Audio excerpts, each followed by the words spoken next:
sort of my own biases, if you will. Because I do love this time of year. I especially love the good stories that we hear around this time of year. It's always very wonderful. I'm a huge fan of Christmas movies, for example, but this is probably going to be the most controversial thing I have ever said at a pulpit in my life, so I am slightly nervous. And I hate to be the one to tell you this, but Die Hard is a Christmas movie. Thank you. No, seriously, so the whole point of a Christmas movie is that Christmas has to take place in the movie. And that season, that event, is central to the plot of that movie. Just because it's an action movie doesn't make it any less of a Christmas movie. Conversely, everyone loves to watch Frozen this time of year. Do you know that movie takes place in the summer? They don't mention Christmas at all. And yet, Frozen is a Christmas movie because it has snow. It's absolutely obnoxious, isn't it? We don't like that, do we? And that seems really weird to start a sermon complaining about how Die Hard is a Christmas movie, but did you hear the gospel reading this morning? That was the text that the person who came up with the lectionary chose to start our Advent journey with, right? The day of the Lord, the coming of the day in the Lord. It's not like this fun event. It's not the fun, happy Christmas movie. No, it's the Die Hard of all Advent readings that we'll have this year. Because it doesn't make sense to us, because we know what Christmas is supposed to be about, right? There's snow, there's presents, there's shopping, and if there's time, then we can have a little bit of time for Jesus in the midst of all of that, right? That's what Christmas is all about, Charlie Brown. Christmas movies show us and reflect the world that we live in. And I hate to say it, but we don't live on 34th Street. Sometimes it's not a wonderful life. And yeah, those are the cute, fun, happy Christmas movies that we love to watch, that fill us with cheer. They meet our own personal expectations as to what we want Christmas to be about. Because we as human beings, we have everything so figured out, don't we? The cute Hallmark family moments. Yet this Advent season is more. Two things can be true at the same time, and certainly that is correct for Advent. Advent is this time of waiting. It's this time of preparation for Christmas. And the whole Christmas season that's after December 25th. This isn't even getting to talk about the placement of the wise men, when they're supposed to be there, how old Jesus was, what does the manger look like? It has nothing to do with any of that. But we prepare our hearts and minds to celebrate the birth of Christ. And that's what we do. And so we come to our worship services, we light our candles, we hang our greens, we put our poinsettias up and do everything that we can. And we wait, except for the fact that if you know anything about, linear time, the birth of Christ for us is an event that has already happened. What then are we waiting and preparing for? See, it makes sense in the context of waiting for the coming of the Lord, especially if you look at the reading from Isaiah this morning. This, again, it's an exilic text. It's a text written to a people in exile, and it is hope. It is hope incarnate. Oh, that you would tear open the heavens and come down, begging this God to come close to them, because again, theology-wise, they weren't near their God, because God lives in the temple in Jerusalem. And so what they need is for God to get off of God's keister and come over to them, because they don't have the ability to be near God. And it's hard and it's painful. It's a slightly more traditional look at the season, too. This waiting, this anticipation for Jesus and all that that entails and all that that means for us. The moment in time and space where divine meets with humanity in a very real and tangible way. What that means for us theologically, philosophically, spiritually, the amount of depth that that act means. And we wait for it. See, the writer of Isaiah has this simple thought: if God would just show up, everything would be fine.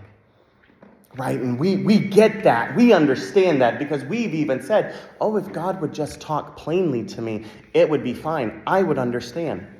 If God would do something, things will be fine. And that's what they're waiting for. They would all know.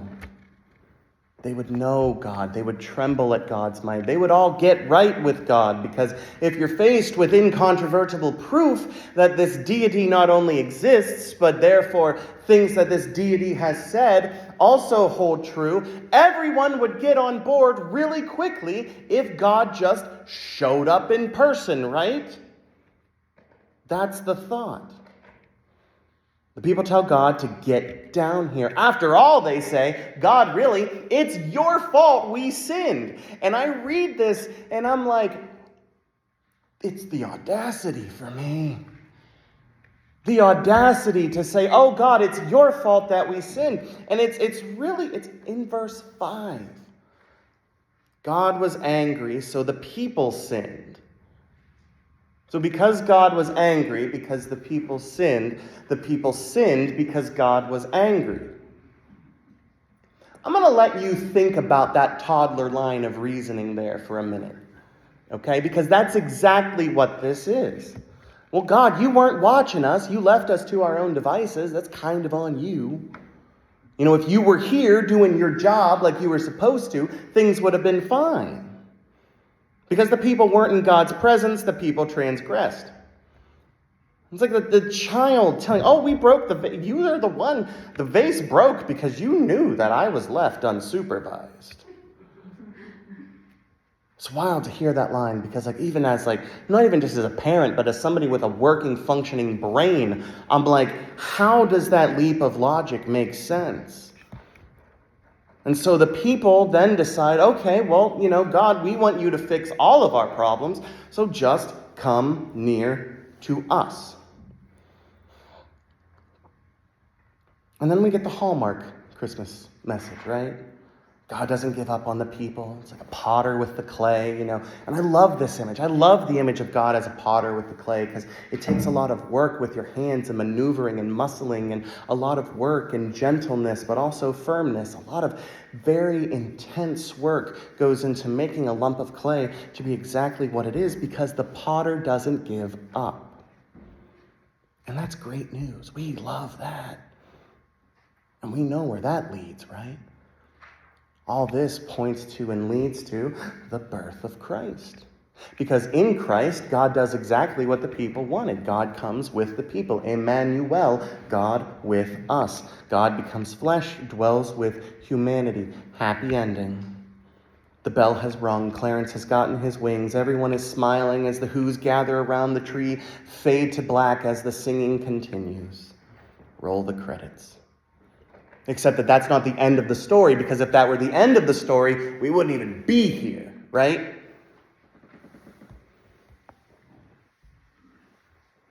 If Advent is the waiting moment before the birth of Christ, there would be no reason for us to celebrate it. In fact, the reading from Mark this morning is the words of the guy whose birth we're waiting for. Doesn't make sense, right? And so what he does is he explains to them exactly what is going on. The day of the Lord. That we assume is going to have trumpets and floating and probably some creepy stuff, 4 horsemen blood and hail, real Old Testament type stuff, all the crazy things, dog and cats living together, mass hysteria, all of that stuff. But it's good, and it's good because Jesus is there.